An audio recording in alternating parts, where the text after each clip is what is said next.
Hey guys, welcome back to the Signature Campers Workshop. It's a Sunday. We're cracking into some more stuff on the 200 series. We're here on a Sunday doing it because it's getting close to the holidays and we need to get a fair few things done on it. It's been a big week for the car. We've only had it for a week, but it's already had a stack of stuff done on it. The wheels and tyres look absolutely epic. Bar works unreal. And basically what we're doing now is a whole bunch of accessories and bits and pieces that we sort of need to add to the car. They all take, a couple of hours each to sort of install. If you've got the right tools and got the right bits and pieces, they're fairly simple and not too hard.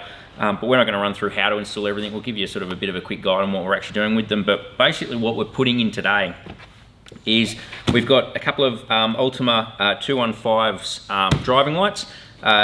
Personal preferencing, I just really like them. I think they look really cool. They perform pretty well. I've seen them out. You've got the different coloured sort of rings that you can put in them, which means you can sort of match them up to suit the car. And yeah, I've just been really impressed with them, so that's why we've sort of gone them. We've got the XRS, the GME XRS Connect. We've gone this unit for a couple of reasons. I've been running a Uniden system on the Ranger, which I cannot fault. I've had it for years and it's been unreal. Decided to go the GME XRS Connect this time. A couple of reasons. One, it's got some really cool features in it. LED screen. They've taken it up a level in terms of the technology and all the information and bits and pieces in it. We also just came back from 10 days filming with the Offroad Adventure Show, and they were all running these. They were running them as part of a sponsorship agreement that was sort of, not sure what the background of that is, but they were pretty happy with how they were performing, and I had a good look at them and had a bit of a play with them while they were in Borgie and Leish's car, and they look like a pretty good unit, so we've decided to give it a crack. So we're going to throw that one in as well. And obviously a GME whip to go with it, an antenna. So that's a fairly simple install. We might make a bracket up or two just to make it all fit under the dash nicely. And then over here, I've got here a Red Arc Smart Battery Isolator. Because this car's towing a bunch of camper trailers and all different makes, models, and some will have DC to DC chargers, some won't. We've decided to put a smart battery isolator into it. What that will do is we'll actually put that between the starter battery and the Anderson plug on the back, which will connect up to the camper trailer.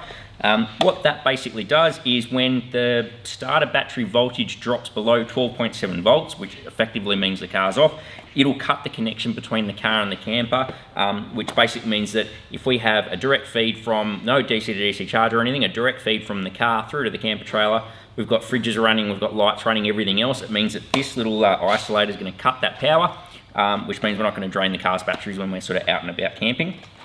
So that should be a fairly simple install. We'll basically just connect it straight up from the battery through a fuse down to the back to an Anderson plug, and she'll be right. And finally, we've gone the TowPro Elite from Red Arc. Again, used this for a couple of years now in the Ranger. We've also got it in the Prado, and can't fault the unit. There's other brake controllers on the market, but it's just worked. So we've grabbed that. What we've also grabbed though is a wiring harness. It's a universal extension wiring harness or wiring kit. I have wired these in without a wiring kit. Can be done. It's not too painful. You just got to run some extra cables and extra wires, a bit of solder and connectors and whatnot. It can be done. This has actually just made it heaps quicker. Pretty much it's a plug and play system where you're just running it through to the different points. Still need a little bit of 12 volt knowledge just to get it working, but yeah, it's made it a little bit quicker to use. And finally, we've done a bit of a small modification in terms of the actual dash. So that's your standard switch panel on your right hand side when you're sitting in the car. And as you can see, that's what that is there is for your mirrors. Then you've got a bunch of switches for other bits and pieces. Problem we found with the 200 series, especially with the Sahara, which our one is that there's basically next to no spare panel or spare switches. So huge problem when you want to add lights, different accessories, bits and pieces. You've got to know where you can actually put them in. What we've actually grabbed straight off eBay, funnily enough, is a direct swap unit, which is looks identical to the basic to the Toyota model. Same black, same texture, everything like that. We've basically popped all the switches out of that, thrown it into that, and what that's given us is an extra four switch panels. We've already put the Red Arc Tow Pro dial into it just because we were playing around with it and pulled it out and sort of set it all up. So that'll slot straight in, everything plugs straight into the back, and that's something really clever, available on eBay, and yeah, just giving us a heap more options in terms of setting up the stuff. So all this stuff's going to get thrown in today into the car. Should look pretty cool once it's done. So make sure you check out our videos on basically what we do, how we throw this stuff in, and how it looks each on the car.